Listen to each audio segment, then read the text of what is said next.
اگر عاشق دنیای ترس و وحشتی، اگر دوست داری بدونی توی دنیای ماورا چی میگذره، این ویدیو مختصته. بچه‌ها امیدوارم که حالتون خوب باشه. من مونا هستم. خیلی خوش اومدید به یک ویدیو ترسناک دیگه. آماده این؟ بریم با هم ویدیو. قبل از که ویدیو شروع بشه همین الان ویدیو رو لایک کنید و یک کامنت بذارید برای من. حتی اگه شده یه قلب هم بذارید ممنونتون میشم. بریم سراغ ویدیو. ویدیو اول از شخصی به نام گریس. گریس توی خونه پدربزرگ و مادربزرگش زندگی میکنه. اخیراً توی اون منطقه‌ای که زندگی میکنه یک طوفان اومده و باعث شده که آسیبای زیادی به اونجا بزنه. از وقتی که طوفان تموم شده متوجه شده یه قسمتی از خونه‌شون آب گرفته و براش جای تعجب بوده. اونجا اتاق زیر شیروانی بوده. یه تعمیرکار صدا میکنه که بیاد براشون داره تعمیر کنه. وقتی که میرسه اونجا متوجه میشه از یک اتاقی از زیر اون داره آب میاد و از اونجا که هیچ دری چیزی نداشته که وارد شه و بره اونجا رو ببینه، تعمیرکار یه دونه سیم با یه دوربین سرش میداره و وارد دیواره میکنه. وقتی که وارد اونجا میشه اتفاقاتی میفته که واقعا گریس رو میترسونه. حالا چیزی که جالبه اینه که پشت این دیوار یک اتاق قرار داره که اصلا گریس خبر نداشته. بریم با هم ببینیم.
Hidden behind the wall was an elaborate door.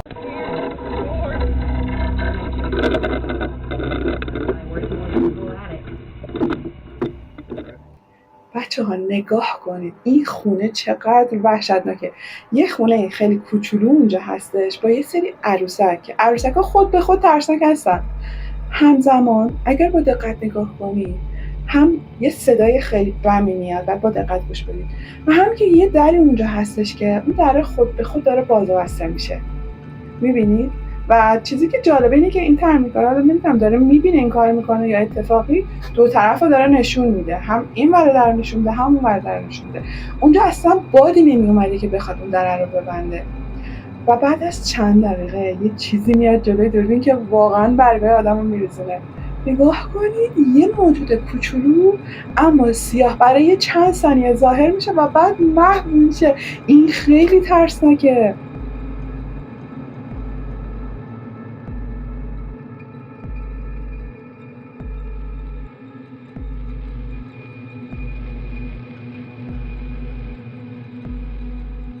Like, I don't know if you guys can tell very well in the video. Like, let's say this is the door, right? It goes like. بچه اینجا رو نگاه کنید. گریس متوجه شده که یکی از درها ظاهراً باز میشه و بعد به تدریج به حرکت خودش ادامه میده. تقریبا انگار یه نفر از اون طرف داره فشار وارد میکنه. البته خونه‌های قدیمی به خاطر جریان هوا و کف ناهموارشون ممکنه این اتفاق بیفته توش، ولی همونطور که میبینید اصلا اینجا هوا جریان نداره. این یه خونه کوچولو واقعی نیست که پنجره داشته باشه باد بخوره و اون موجودی هم که ثبت دوربین شد کاملا واضحه دیگه. Happening upstairs. Like, my grandpa shut it off. It would always be shut off. Like, over the years, we've just placed decoration to mix it with a wall. حالا چیزی که گریس رو متعجب میکنه اینه که اصلا از وجود همچین خونه ای خبر نداشته. اولش فکر میکنه که شاید پدر بزرگش میخواسته این خونه عروسکی دست نخورده باقی بمونه و یه حالت عتیقه طوری داشته، ولی بعدن که دوربین رو فریم به فریم بررسی میکنه و اون موجود سایه‌ای رو میبینه و متوجه میشه که در خود به خود داشته بسته میشده، میفهمه که پدر بزرگش به یک علتی اینجا رو محروم کرده و حتی خبر نداره که همچین چیزی طبقه بالا هستش. میفهمه به خاطری که انگار اون خونه عروسکی یه حالت نفری شده داشته و انگار اون خونه یه ساکن ماورایی داشته که خودش رو توی ویدیو هم نشون داد. حالا به نظر شما این ویدیو ترسناک بود یا نبود؟ اگر از این ویدیو خوشت اومد حتما همین الان ویدیو رو لایک کن و برای من یه کامنت قلب بذار. ممنونم. بریم سراغ ویدیو بعدی.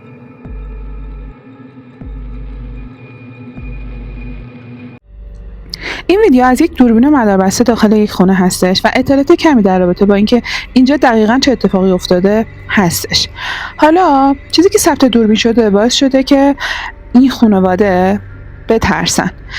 اینا یه دوربین امنیتی گذاشته بودن برای اینکه ببینن حیوان خونگیشون مثلا وقتی توی خونه نیستن چی کار میکنه، ولی زمانی که آخرین ویدیو رو نگاه میکنن خیلی غافلگیر میشن و احساس میکنن که یه چیزی داره سگشون رو آزار میده. بریم ببینیم.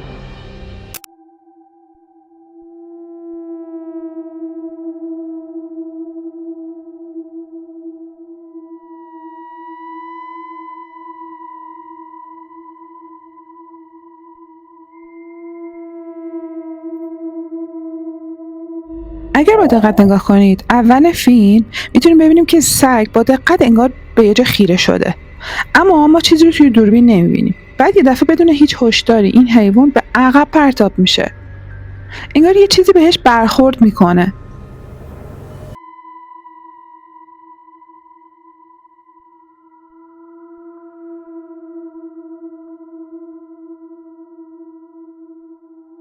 Pero lo más extraño بلافاصله بعد از اون در باز میشه خود به خود، انگار کسی یا چیزی تازه وارد اتاق شده باشه. برای همین صاحب خونه خیلی گیج شده و واقعا نمیدونه توی این خونه چه اتفاقی افتاده. در چه جوری باز شد، چرا سگش ترسید و خودشو پرت کرد به عقب و فکر میکنه که شاید این سگ توسط یک موجود نامرئی داره اذیت میشه. شما چی فکر میکنید؟ در اوایل دهه 1900 یک مرکز درمان سل به نام آسایشگاه سن هیون در داکوتای شمالی افتتاح شد. سالها این مکان به بیماران مبتلا به این بیماری خدمت رسانی میکرد، اما بعدها به یک آسایشگاه برای بیماران روانی تبدیل شد. سن هیون به سرعت به خاطر چیزهای تاریک شناخته شد و گزارش‌هایی از بدرفتاری با بیماران منتشر شده بود. بعد از 8 دهه فعالیت این تأسیسات سرانجام تعطیل شد. اعتقاد بر اینه که بیش از 1000 نفر در داخل ساختمان جون خودشون رو از دست دادن. این تعداد شامل یه نوجوان 17 ساله هم میشه که در سال 2011 از چاه آسانسور روباز سقوط میکنه.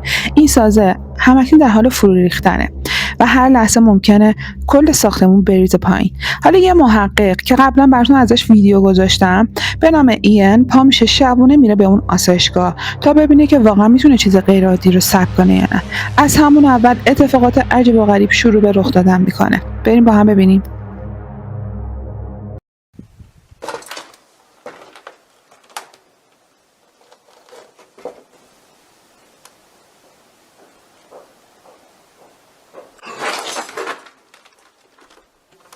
Okay, those were footsteps. Oh, shit. Damn, these stairs.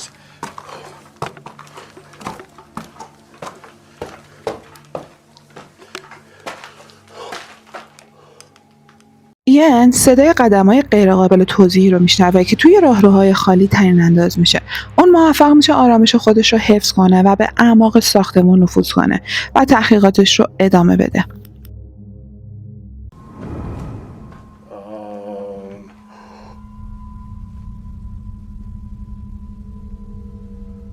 Okay, as creepy as that was, I did feel a gust of wind when that happened, and I'm pretty sure that's what it was. See, look at that. See? Holy shit. Still creepy. در یه لحظه به آرومی و خود به خود باز میشه. این فکر میکنه باده و نادیدش میگیره، اما از همون نزدیکی یه صدایی شنیده میشه. سعی میکنه به دنبال صدا بره و بعد اتفاقی میفته که اون نمیتونه اونو نادیده بگیره.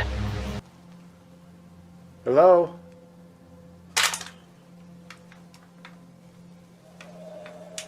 Whoa, what was that? Dude, I think I just saw something.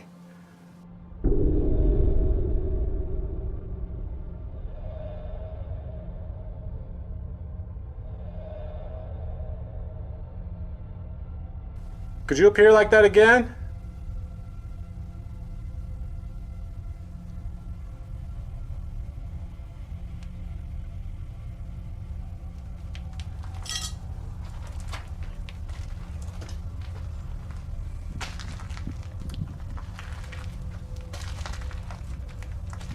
Oh my god, dude, it is cold over here.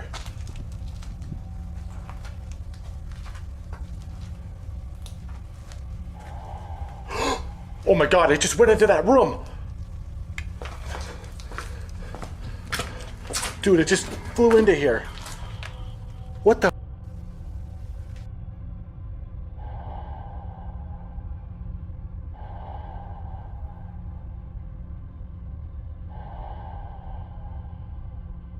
Oh, dude, that was crazy. I just saw you. Did you just go into this room?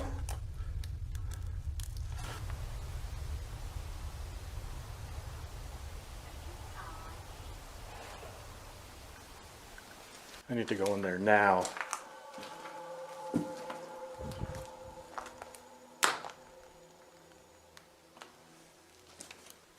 Dude, it literally sounded like a woman talking in here. Dude, that was so crazy. I heard that with my own ears.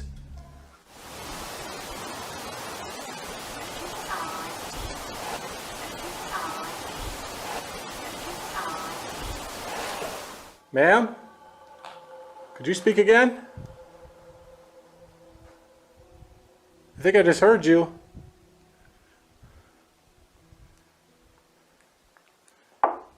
Oh! Oh! Oh my god. Okay, you really spooked me there. I did not expect that. Did you just knock on a wall?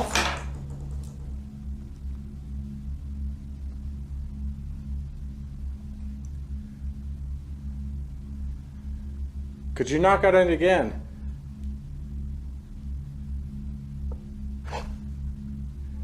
She is communicating with me right now. اینجا واقعا ایان میترسه و هیجان زده میشه و فکر میکنه اون روحه داره باهاش ارتباط برقرار میکنه.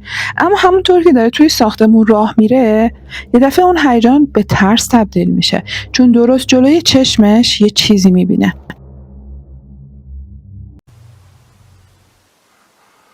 Oh my god. Oh, okay. Run towards it. Oh god. Dude. What the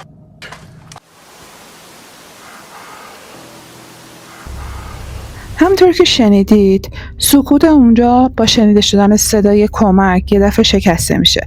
ایان نزدیک همون آسانسوری ایستاده که قبلا یک نوجوان اونجا مرده بوده. با این حال اون به جلو حرکت میکنه و در حالی که از میونه اتاق‌ها و راهروهای رو به زوال عبور میکنه به فیلم برداری ادامه میده. A lot of people say they see shadow figures. Basically in all areas of this place.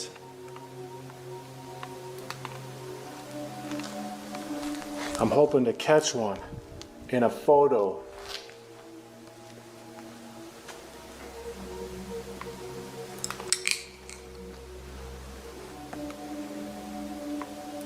If there's anybody down this hallway, could you appear for me?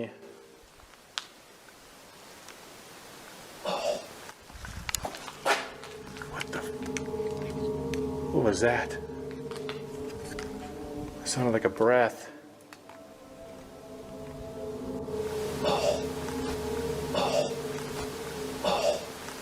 Was that you?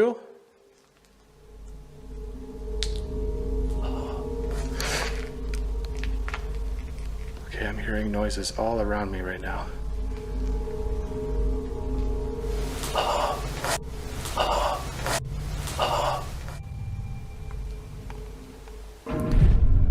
Whoa, I think I got something on here.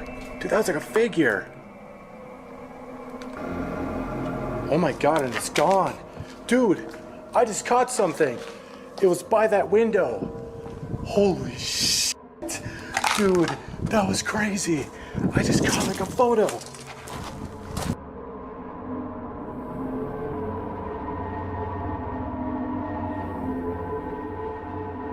Holy crap. Are you standing by this window? Holy crap. That was so freaking cool. Could you appear again?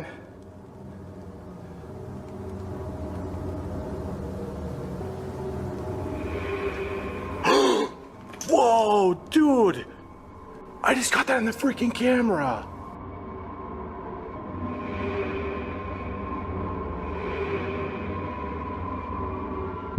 بچه ها دیدین؟ این عکس رو که میگیره شاید آدم فکر کنه که اینو خودش دستساز درست کرده، اما بعد از چند لحظه همون مه سفید توی اون راه رو دیده میشه. حتی قبلش من یه نقطه نوری اونجا دیدم، انگار یه چشم اونجا بود. حالا به نظر شما واقعا اینجا تسخیر شده بود؟ یه شب 2 نفر داشتن توی جنگل قدم میزدن که توی یک نقطه مشخص از هم جدا میشن. یکیشون شروع میکنه به عکس گرفتن لابلای درختا، ببینه که واقعا توی درختا چیزی هست، چون با چشماش داشته یه چیزی رو میدیده اما دقیق نبوده. برای همین یه عکس میگیره تا ببینه توی عکس مشخصی یا نه. بچه نگاه کنید.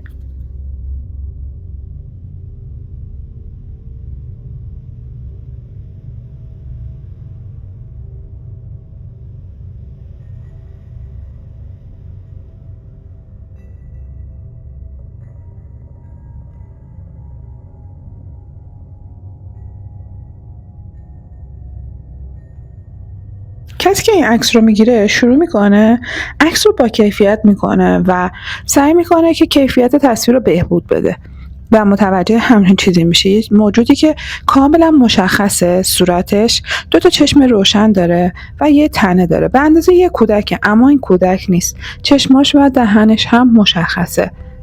به نظرتون این چه موجودی بوده توی اون جنگل که داشته این آقا رو نگاه میکرده؟ بعضی میگن شاید این شبگرد بوده، ولی خب این اصلا شبگرد نبوده. قشنگ مشخصه که یک موجود ماوراییه و اصلا شبیه یک انسان نیست که بخواد شبگرد باشه. نظرتون رو با من توی کامنت ها در میون بذارید.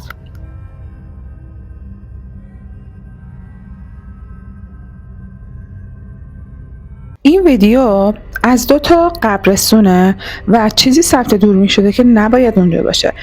اگر با دقت نگاه کنید لحظه اول یه صدای خنده بلندی شنیده میشه و بعد یه چیزی ثبت دوربین میشه. نگاه کنید. خیلی واضح نیست ولی دقیقاً شبیه یکی از ویدیوهایی هستش که چند تا جوان رفته بودن توی قبرستون، براتون توی کانال گذاشتم که خیلیاتون گفتید این پری قبرستونه. دقیقاً شبیه اون بوده. ویدیوی دوم، بریم ویدیوی دوم ببینیم. Thank you for showing yourself. Wow. That's amazing. شخصی به نام مارک داره با اون اورب صحبت میکنه، ازش تشکر میکنه و اون اورب هم با حرکت کردن انگار جوابشو میده. طبق نظری که در رابطه با این ویدیو داده شده، رنگ زرد در این تظاهرات با انرژی مرتبطه، یعنی یه انرژیه. حالا بعضی میگن این از نوع ارواح هستش.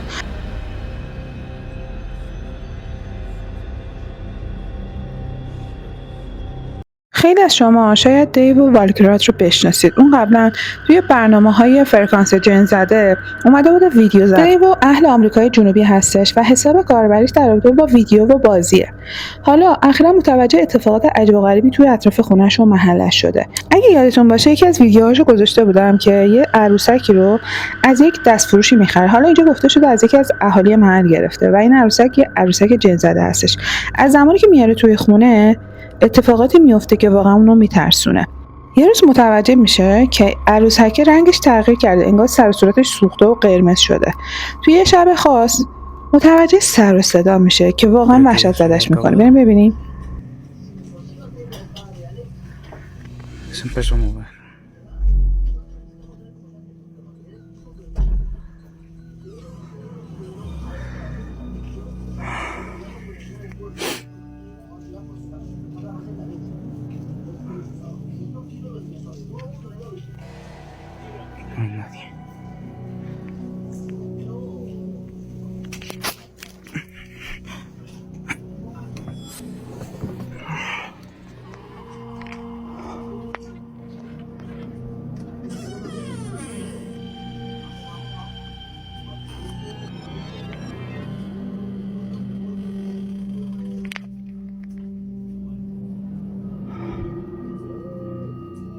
Esa es Frida.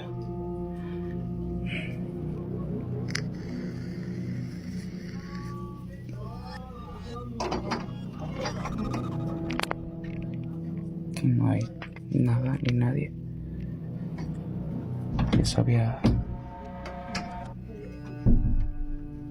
detenido todo esto.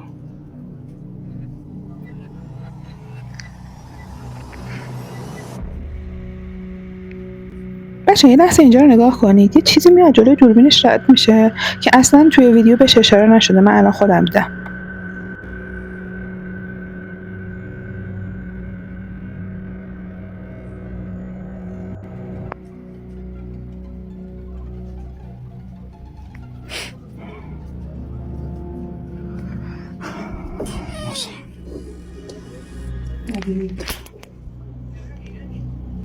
اون مستقیما به دستگیره در نگاه میکنه و اون به آرومی میچرخه و انگار جوری داره دستگیری میچرخه که انگار یه نفر اون طرف وایستاده و داره در رو باز میکنه.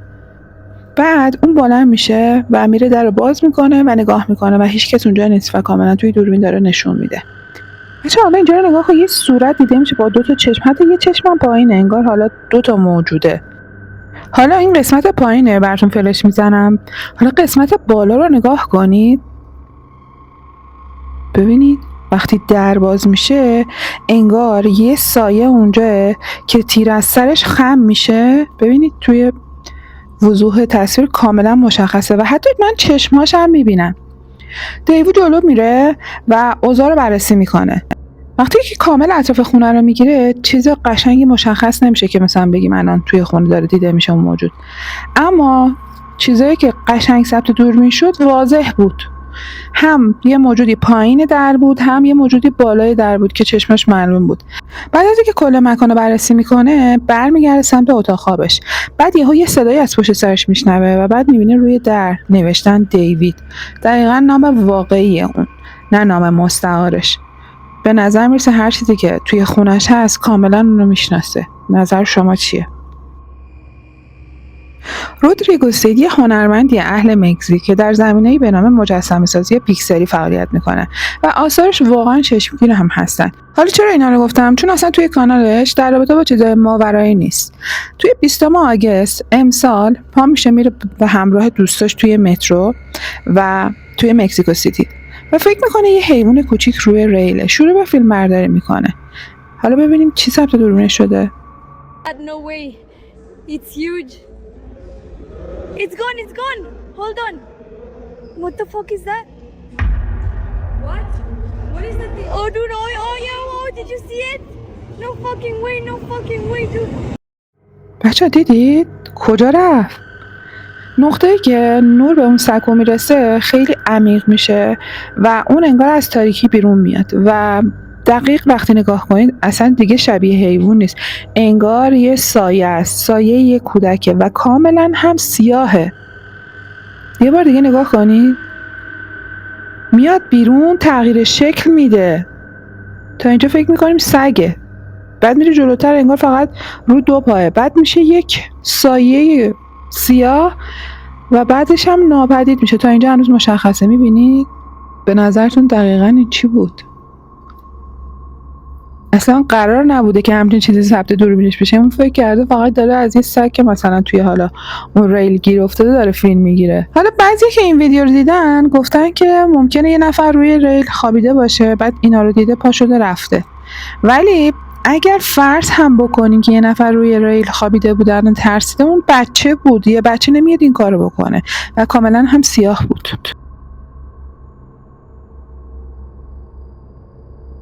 یه شخصی تنها توی اتاق نشیمنش نشسته بوده که یه دفعه احساس میکنه اتاق سرد میشه و داره یه نفر نگاهش میکنه. اون به اطرافش نگاه میکنه اما هیچ کس رو نمیبینه که یهو متوجه چیزی توی چارچوب در میشه. نمیدونم چرا ویدیو نمیگیره، فقط یه عکس گرفته. نگاه کنید، چهره رنگ پریده شبیه به یه زن کامل میشه توی چارچوب در دید و انگار مستقیما داره بهش نگاه میکنه. بعد از اینکه اون بلند میشه بره جلو ببینه واقعا کسی هست یا نه، میبینه اصلا چیزی دیگه اونجا نبوده، ناپدید شده. ظاهرا فقط توی عکس خودشون نشون داده. اینجور موقع ها آدم که گوشیش رو برمیداره بهتره که به جای عکس گرفتن ویدیو بگیره. حالا وقتی که بهبود دادن عکس رو، این زن انگار صورتش از ترسناک بودن یکم در اومده، به نظر من. البته در اواسط سال 2026 یه مکانیک فیلم میگیره زمانی که توی محل کار خودش بوده. اسمش دنیس برایس هستش. اون هیچ وقت در رابطه با دفتر کارش اصلا نگران نبوده، هیچ اتفاق خاصی نمیافتاده، اما اخیراً یه ویدیو میگیره و اونو با ما به اشتراک میذاره. بریم ببینیم.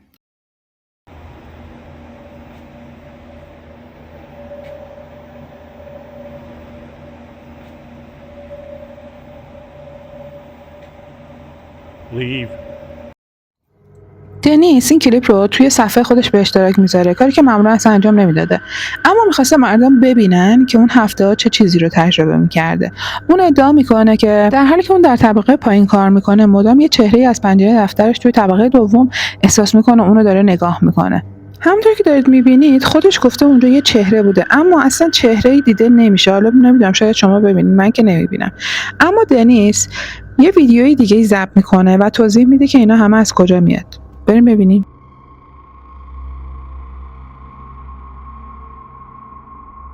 All of this is coming from. I don't like being on this place at dark anyway. But when you go out here and you walk down this little path, همونطور که براتون گفتم این آقا مکانیکه و معمولا ماشینایی که اینجا هستش معمولا ماشینای تصادفیه و خودتون میدونید دیگه هر کسی که با ماشینش تصادف کنه ممکن جونش رو از دست بده.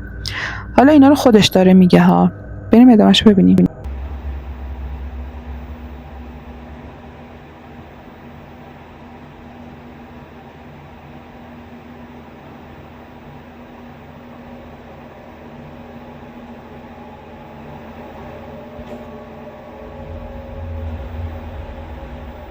I'm not playing with you.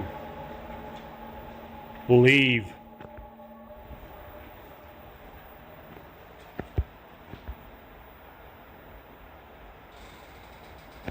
Stop moving that door.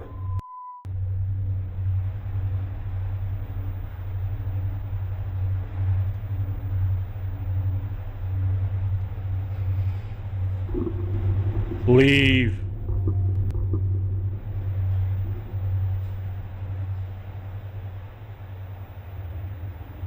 بچه یه لحظه اینجا وایسید، وسط ویدیو وقتتون رو میگیرم ولی این خیلی واجبه.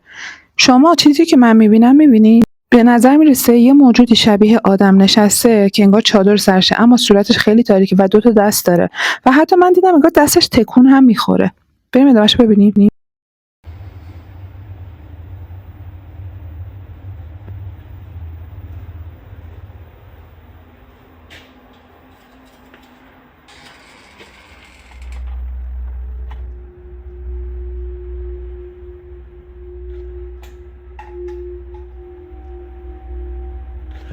That's enough.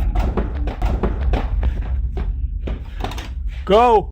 یه کاتر جعبه‌ای خود به خود روی اون سطح حرکت میکنه.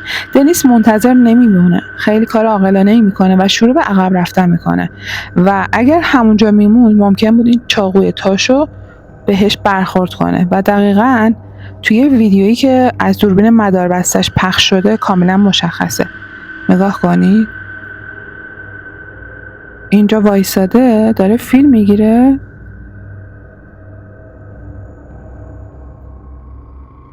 اینجا پرتاب کرد. البته دنیس میگه این اولین باری نبوده که این اتفاق براش میافتاده. به خاطر همین دیگه میدونسته که این موجودی که اینجا یه موجود بدخواهه و میخواد که پدر اینو در بیاره. حالا این بدبخت هم گیر افتاده با ماشینای تصادفی که یه سری ارواح انگار توی اونا هستن که دلشون نمیخواد این دنیا رو ترک کنن. البته با توجه به اون چیزی که توی در بود به نظر میرسه که اون موجود جن باشه. نظر شما چیه؟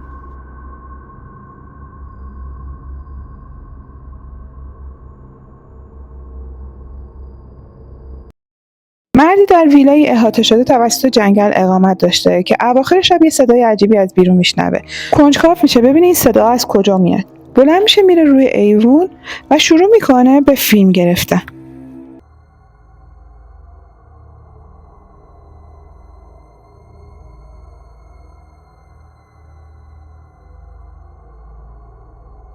در دوردست یه پیکر رنگ پریده با یه لباس سفید نزدیک لبه جنگل ایستاده و تقریبا کاملا بی حرکته و شکلش به طور غیر معمولی در رابطه با تاریکی کم نور به نظر میرسه.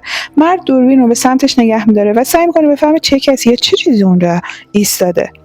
توی اطلاعات این ویدیو گفته شده بوده که این شخص داره نور رو منعکس میکنه. البته به نظر من شبیه یه شبح سفیدپوش مونده، نوری منعکس نمیکنه، ولی خب حالا گفتم بگم الان شما میگید این شکلی نیست، اون شکلیه. پدری به نام دیاز بو در فضای مجازی شناخته شده. یه شب که از خواب بیدار میشه میبینه دخترش کنار تختش ایستاده و اون صدای خرشیدن چیزی رو در کمد لباسش میشنوه و نمیخواسته در اتاقش بمونه. بلند میشه و برمیگرده با این فرض که فقط لباس یا چیزی پشت در گیر کرده.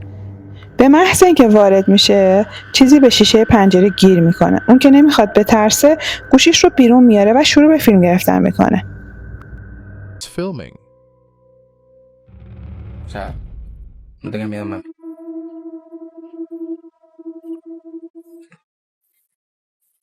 No es nada malo, o sea, es como... Se ve algo, pero ahorita te voy a demostrar que no es nada, ¿ok? Ah, no tengas miedo, ahorita.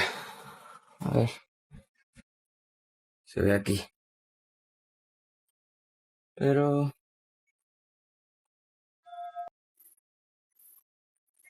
Pues...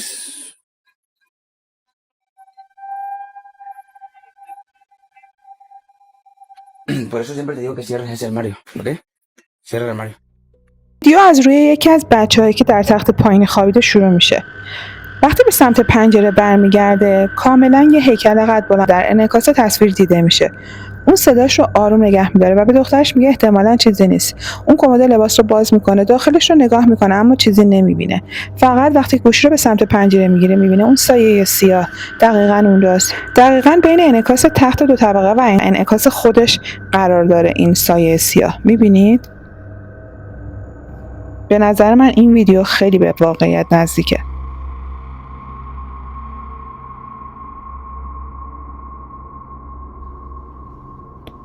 لباسای تیره از پنجره اون طرف ممکنه آویزون بوده باشه. وقتی که دوربین یکم حرکتش رو تغییر میده، اون موجود اصلا حرکت نمیکنه.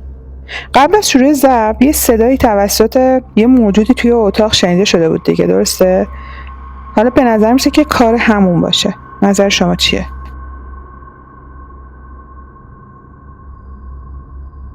بچه این ویدیو از یک اقامتگاه در ایربی‌ان‌بی. خونه‌های ایربی‌ان‌بی خیلی داستان‌های ماورائی توش اتفاق میفته. یه زنی که توی این خونه اقامت داشته متوجه یه سر صدایی میشه. بعد میبینه پشت در یه نفر انگار ایستاده و داره در میزنه. از چشمی نگاه میکنه و همزمان فیلم میگیره، چون قرار نبوده کسی بیاد پشت درش و در بزنه. منتظر کسی نبوده. بچه اینجا یه نکته هست، این که این خانم قبل از اینکه اصلا بیاد توی این خونه ایربی‌ان‌بی اقامت کنه، توی خونه‌شون هم اتفاقات ماورائی زیاد میافتاده، ولی خب دوربین مداربسته اینا نداشته و همیشه سعی می‌کنه نادیده بگیره. ولی اینجا از اونجایی که از زیر در نگاه میکنه که مثلا یه آدم غیر عادیه فیلم میگیره. حالا بیاد با هم بریم ببینیم. به خودش از خونه خودشون اومده اینجا این موجود. Il est 5 heures, voilà. Ça continue. Ça continue.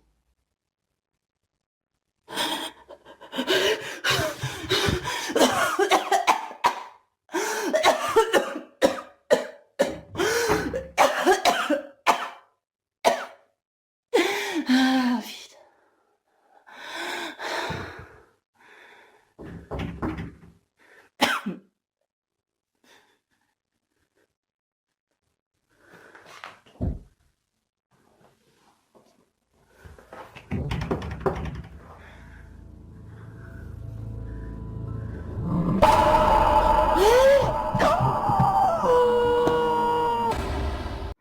در ابتدا به نظر میرسه یه چیزی درست پشت در ایستاده. یه چیزی تقریبا شبیه به یک چشم، اما نه یه چشم معمولی. یه چشم غیر طبیعی که به نظر میرسه اصلا شبیه چشم یه حیوانه و کاملا قرمز هم هست. و این خانم وقتی این چشم رو میبینه خم میشه و از زیر در نگاه میکنه از اون شکاف باریک. بکنم خیلیاتون شنیده یا دیده باشید که موجودات ماورایی رو وقتی میخوان توضیح بدن میگن یه دود سیاهه که معمولا مثلا از گوشه چشمشون دیدن کنارشون رد شده.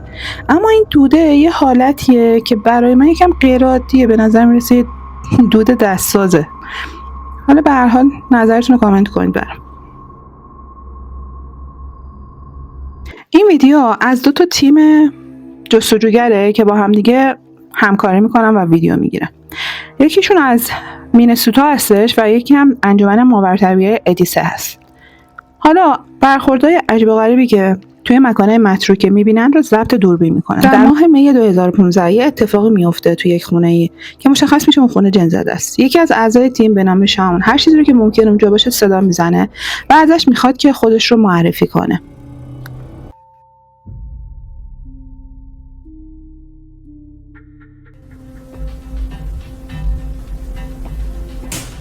Jesus. Almost immediately. بچه متوجه شدید؟ 2 ارب درخشان بالای سر شناور میشن. بعد صدای انفجار شدیدی توی یکی از اتاق میپیچه. 1 ماه بعد اونا دوباره به همین خونه برمیگردن و این بار میرن توی زیرزمین. حدودا ساعت 2 بامداده که دفعه یه چهره نامفهوم پشت پنجره دیده میشه. اگر از همون ابتدا به کلیپ زیرزمین نگاه کنید، یه رگه نور هم از میون قاب انگار عبور میکنه که نباید اونجا باشه. اتاق کاملا تاریکه و چیزی برای بازتاب نور محیط وجود نداره. این تیم در طول سالها به تحقیقات خودشون ادامه میدن و فیلم‌های اونا فقط عجیب‌تر میشه. در سال 2020 اونا توی طبقه دوم یه خونه خالی و رو به زوار قدم میزنن. اونا توی یکی از اتاق‌ها وای میسن و میپرسن که آیا کسی به حرفاشون گوش میده یا نه.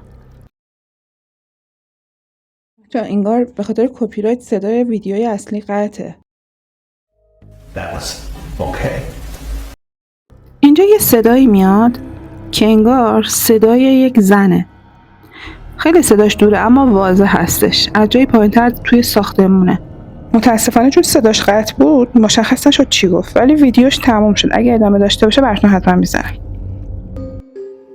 خب بچه این ویدیو به پایان رسید. امیدوارم که از این ویدیو لذت برده باشید. حتما این ویدیو رو لایک کنید و دوستاتون به اشتراک بذارید. اگر توی کانال هستید و هنوز سابسکرایب نکردید لطفا سابسکرایب بزنید. زنگوله کنارش رو فعال کنید تا اینجا از ویدیوهای بعدی من باخبر باشید. اگر گزینه هایپ براتون نمایش داده میشه حتما لایک بزنید. خیلی دوست دارم. خدا نگهدار.